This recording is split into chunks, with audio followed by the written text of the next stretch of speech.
మనందరం బాధితులమే. ఎవరైతే మీరు చెప్పి దళితులు బాధితులే, అమరావతి రైతులు బాధితులే, పవన్ కళ్యాణ్ గారు బాధితులే, నేను బాధితుడే. రేపో ఎల్లుండో ఆలపాటి సురేష్ కుమార్ కూడా బాధితుడే.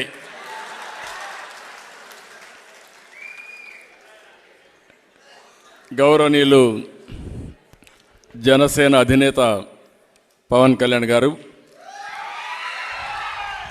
సభాధ్యక్షులు గౌరవనీయులు ఆర్వి రామారావు గారు, సిపిఐ జనరల్ సెక్రటరీ గౌరవనీయులు రామకృష్ణ గారు, అమరావతి ఉద్యమానికి అధ్యక్షులు, రాష్ట్ర ఉద్యమ అధ్యక్షులు శివారెడ్డి గారు,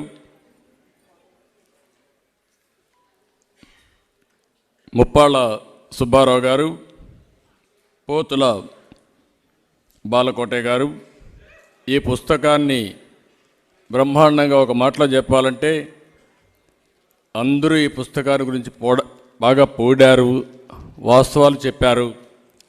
కానీ ధైర్యంగా ముందుకొచ్చి 5 సంవత్సరాల్లో జరిగిన సంఘటనలు జరిగినట్టు చెప్పిన ఏకైక వ్యక్తి ఆలపాటి సురేష్ కుమార్ గారు. పేరు కూడా మనం చూస్తే ఈ పుస్తకం పేరు విధ్వంసం. ఇది కేవలం పుస్తకం కాదు, ప్రభుత్వాన్ని సమాజాన్ని దగ్గరగా గమనించిన ఒక జర్నలిస్ట్ ధర్మాగ్రహం. నేను చాలా స్పష్టంగా చెప్తున్నా, ధర్మాగ్రహం.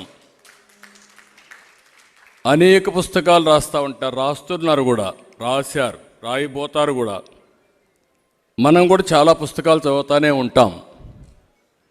కానీ సమాజ పోకడలపై, విప్లవాలపై, ఉద్యమాలపై పుస్తకాలు రాయడం మనం చూసాం.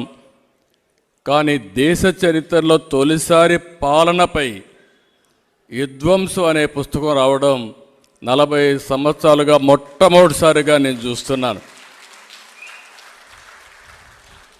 ఒక ప్రభుత్వం, ఒక పాలకుడు రాష్ట్రాన్ని ఎలా విధ్వంసం చేయగలుగుతాడో చెప్తూ ఈ పుస్తకాన్ని రాశారు.